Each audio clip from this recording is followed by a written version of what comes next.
what's up, guys? All right, so we're going to kind of continue with this half guard series here. We started off with underhook and head control prior to them advancing their position. We also went over the kind of crossbody top half, what to do there with that position. And now we're going to go back to that underhook and head control position. You know, not all positions are created equal. At this point, they're actually starting to advance their position. So before I was able to get my structure, and make sure you guys check out that other video. So before I was able to get my structure and kind of get my frame in place and then get my hook, he starts raising his hips and putting that downward force vector into my head.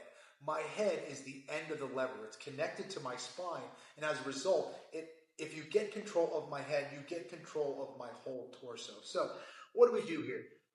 I see a lot of people kind of mess this up, and I certainly did for a long time. So this works until it doesn't. And what do I mean by that? If I kind of try to get the top leg over here, let's circle this way.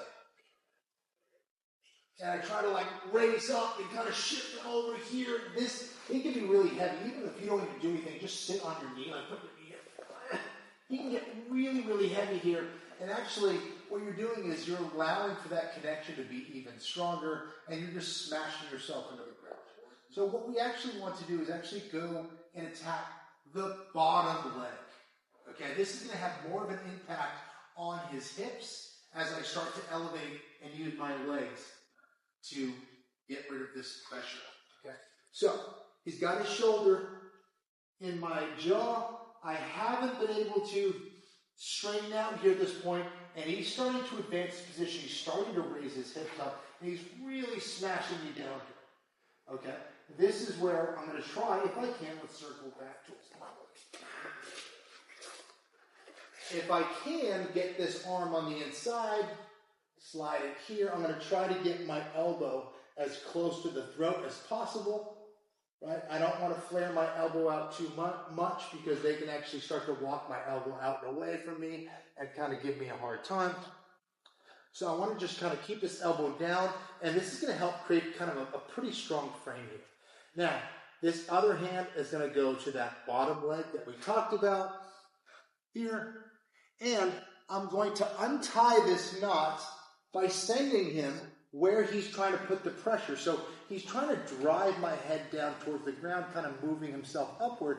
And what I'm going to do is actually going to help him do that by elevating him out in a way which is going to untie that head control.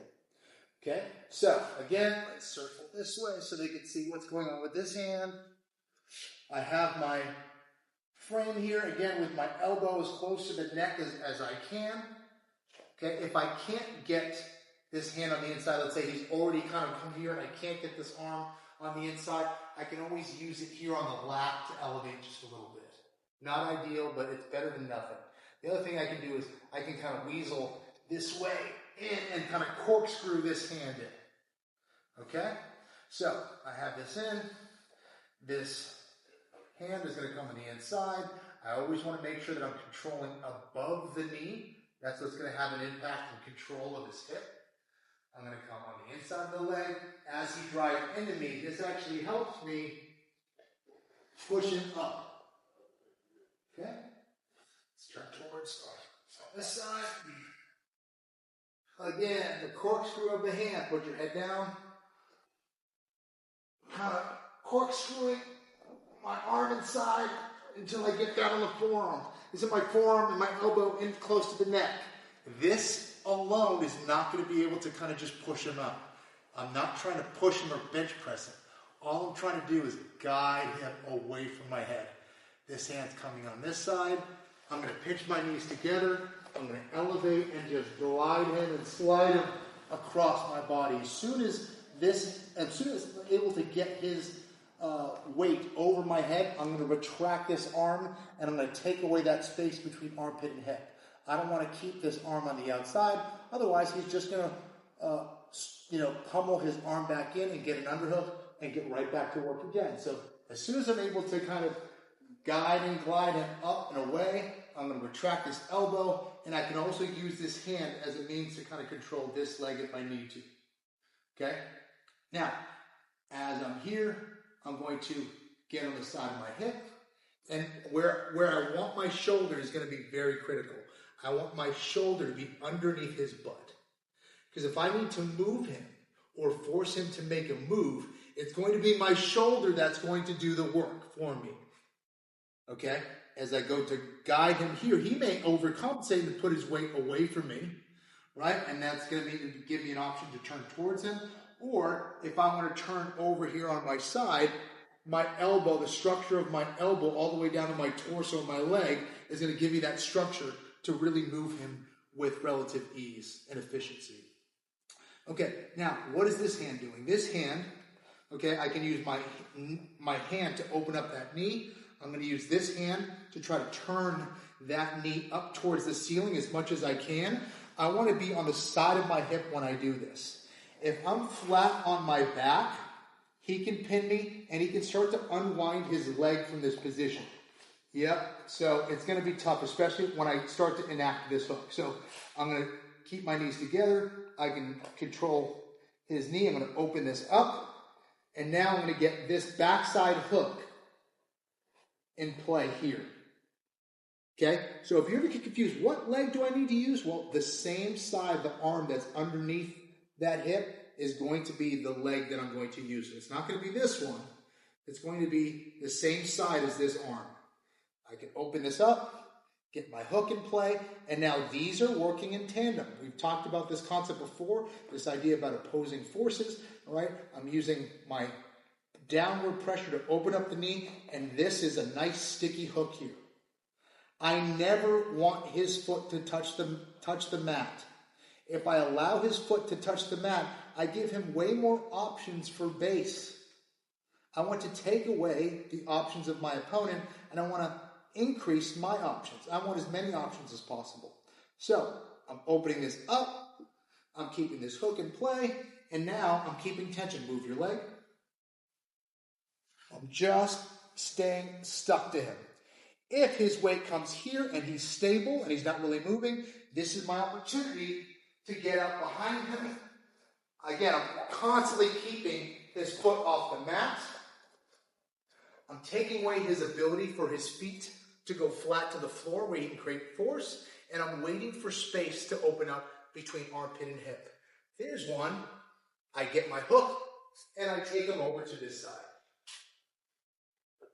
If it happens to the other side, I take my hook, and I take him to this side. I can get my body triangle, and I have the back, and I'm ready to attack.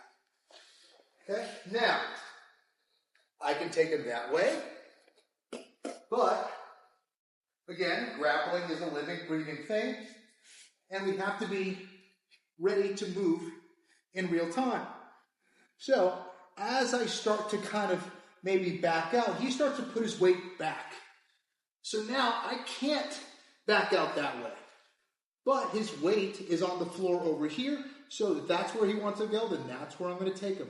Again, elbow staying in. I'm going to roll his knee open to the, I'm going to open his knee to the ceiling here. I'm going to pull him down, and I'm going to circle up. As I circle up, let's this way. As I circle up, I want to make sure my head goes to the inside, just like an inside single leg. My head on the inside. I'm coming up. I'm covering his leg this way. If I come up and this leg is here, I end up in a triangle. No bueno. So I have this hook. My knee covers up. And again, I want my head to the inside. If I keep to the outside, you may get a guillotine, right? Again, I guess I have my counters and things like that, but why would I put myself in that position? As I come up, I want to keep my head right to the inside. And as I come up, depending on where he's at, I want to make sure, again, you'll notice I'm sitting on his ankle here, removing his foot, the bottom of his foot from touching the floor. If I'm coming up and I kind of got my posture up, I can collect his foot. If you're on your knee, because get on your shin. I'm here like this. I can collect the knee. I'm holding it in place, and I'm leaning this way. Okay, as I come up. I'm going to raise my hip up and create that force vector down on his hip. And now I'm in a nice position to pass directly in the mount or in the side control as I slide up and get downward pressure on the shoulders. Here. So I want you to kind of get your base a little here, Josh. Almost like you're going to try to get away from me as I come up. So as I'm coming here, as I go to back out, you start leaning back here, almost like put your knee behind my head.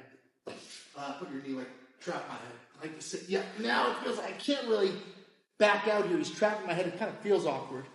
That's when I can kind of turn, come up, get his butt to sit down. I come up, I get my head to the inside, and now I'm in a nice passing position here. And I'm already, just by being underneath this leg, I'm elevating his leg off the floor. I have two legs off the floor. And at least I ensure a lot of control after I get this reversal. Get down here for a second. You do that deep half to me. So from here, he takes me out this way. And now I'm kind of like sitting back here this way. Can you back out? I'm kind of sitting this way, right? I'm blocking your exit to go behind me. Not a problem.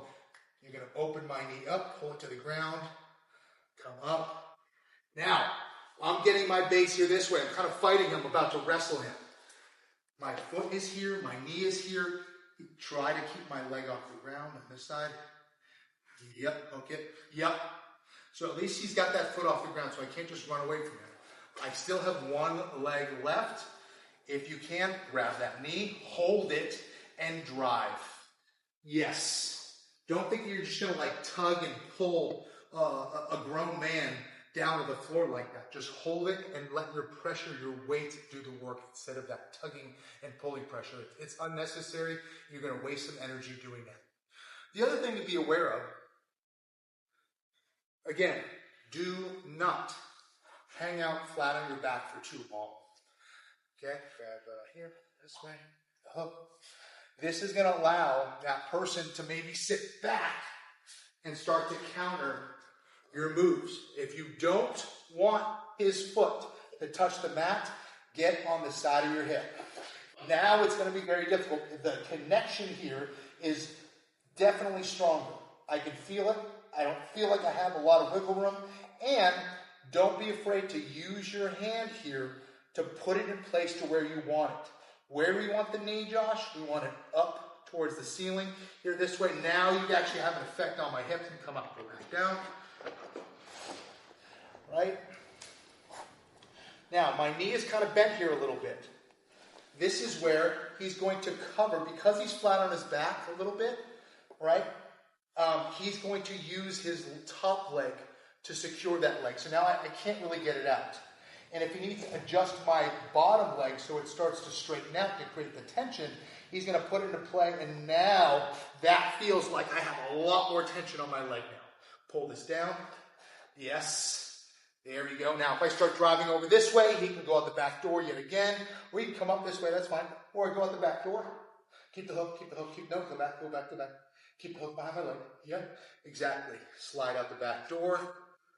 No, don't sit up. Sorry. Just slide behind me. Just slide behind me. Yep, exactly. Pull that leg. Pull this leg in. Yes, sir. Sit me down.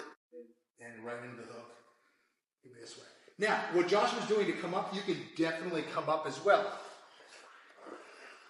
I just wanted to show that first move there. But, Josh, you are correct. If I'm here and you have that backside hook, and I'm here like this and you take out that, you go to the back door, okay? And let's say I'm like trying to get away, there's no problem with you kind of sitting up. Keep this leg off the ground here this way, yep, and then elevate your position. You can do this, or go back to what you were doing before. Especially if I'm leaning over to this side, elevate this leg, come up, and now he's right back on that single. Ideally, keep your head on the inside. If your head does end up on the outside, try to get your body, your legs on the opposite side of your head. Nope, opposite side of your head. Opposite side, yes. Yeah, exactly. Because now my guillotine is going to be way less effective. Does that make sense? So if your head does get caught on this side, all you got to do is make sure your head is on the opposite side of your legs. Your legs are going to jump over immediately. Okay? So, nice work. Let me show you that other one when I get up. So we have the option of coming in here. As I come up here, right?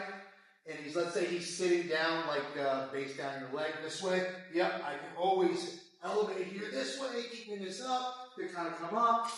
Or I can go up that back door to try to get to the back. But either way, guys, there's a lot going on here.